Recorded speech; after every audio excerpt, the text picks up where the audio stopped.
My name is Ranga Perera, and I am a private chef and an avid fly fisherman. The river is one of my teachers that gets me to be mindful of what's happening outside of my head. This piece was so it was so inspirational, and it just really gives you a good perspective on life and the things that matter. I liked what he said, at the end of the day, is this good for my heart? And if it's not, find something else or figure out a way that it is going to serve you. Because if nothing else, life is short. And as long as we have our health and we're alive on this planet, that's really all that matters. And I really liked Ranga's perspective. I really liked his attitude towards his life, and also just appreciating the small moments and still being really dedicated to bettering himself and making the most of the time that he has and seeing every year of his life as a blessing. This is a bonus year. I love that perspective. It's so refreshing. Yeah, and then I really liked at the end how at the credits they included photos of him and his ICU team and just photos from uh, during his time in the hospital.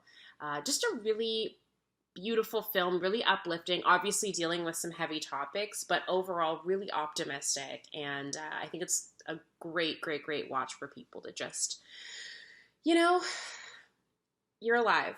And that's really all that matters. So I'm very appreciative of this film. Attack and Release was very, very nice. It's about this chef in California. And, he's a great chef, and the documentary went about fishing and like attack and release, that type of thing. When you catch fishes and you release them, had a very good theme about preserving animals and helping nature, that type of thing. It's really nice seeing the chef's life and how he talked about his upbringing and how he got into chef industry, being a chef, food industry. That was really very nice, and it's very well done documentary. Very informative, well shot, and thought out. So it was nice. The reviews for Attack and Release.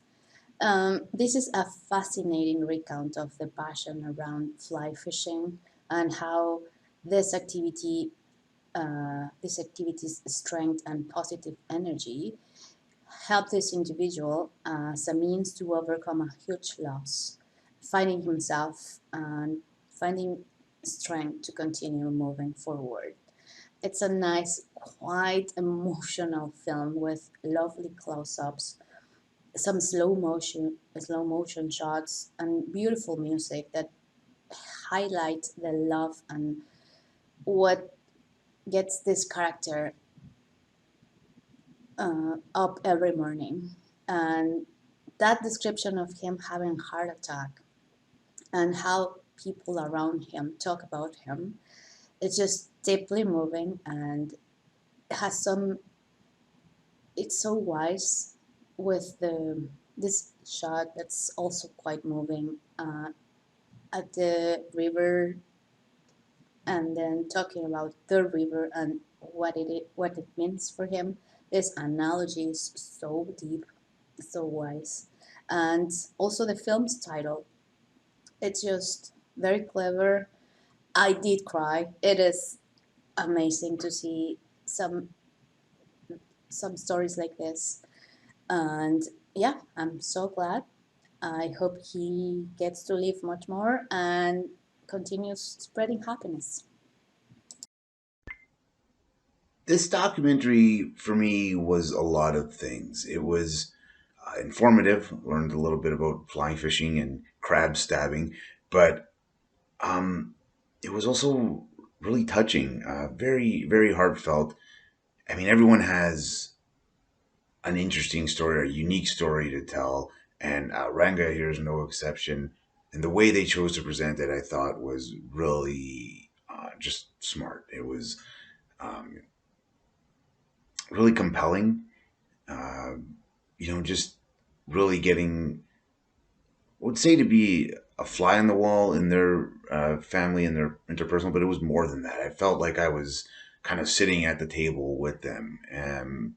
So they did a really great job at towing the line between a sort of like perfectly polished documentary and a more I hesitate to say not vlog, but a more personal approach to the documentary. So it was a really a great dance, a great balance that just made for a thoroughly enjoyable film. So great job. Attack and Release. This was just so stunning. The cinematography was gorgeous, especially the opening shot where it was underwater and everything. I just thought that that was amazing. Ranga's story was equally amazing, and I love how they told it. They brought this in, the filmmakers used a very intimate, very personal feel with his story, with the camera angles that they chose and how they chose to reveal the story. It was amazing what he and his family went through to actually get to the United States, to losing his dad, and then all of a sudden having that heart attack and falling in love with fly fishing. It really brought you on a journey with him to where you felt everything that he was talking about. You felt his struggles, you felt his love for fly fishing and what he found. And I think that he gave some really great advice during the film. So sharing this was just, it's worth its weight in gold. I really, really enjoyed this. And the last film that I watched today was one called Attack and Release. This one I thought had some really great visuals as well. They work well in tandem with the more grounded, heartfelt narration, the subjects of the film, things like that. The story of the documentary here evolves quite nicely over time. This thing is very well paced. Gets your attention early on and then manages to keep it through some of the emotional ups and downs and kind of the turns that come with this story. It goes through, like I said, a number of emotions over the course of the film, and I think it does that in a way that not only makes sense narratively, makes sense structurally, but it does it in a way that feels satisfying, which is something that I always appreciate. Going along with that, it's also never overly sentimental. I think that's territory that the filmmakers could have very easily fallen into here, but they didn't. They kind of kept that controlled. And again, something else that I very appreciated. So overall, I thought that this one was quite good. The subjects and their stories were endearing and interesting, and the visuals and the landscapes and things like that were outstanding as well. Attack and Release is very emotionally driven. This man lost his father to the same thing that nearly killed him. I think what got me most is his mother's reaction. She's what made the driving force to this. Because you could feel her pain on the screen, could really feel his mother's pain right there on the screen. That she almost lost her baby in the same way she lost her husband, even though he was a grown man. I also liked his perspective on slowing things down, and sometimes it takes something bad to, like a heart attack, to make you slow down and realize maybe you're living life too fast. So it's really emotionally driven, and the message is powerful that sometimes you're not aware of what you're doing could be harmful until it happens.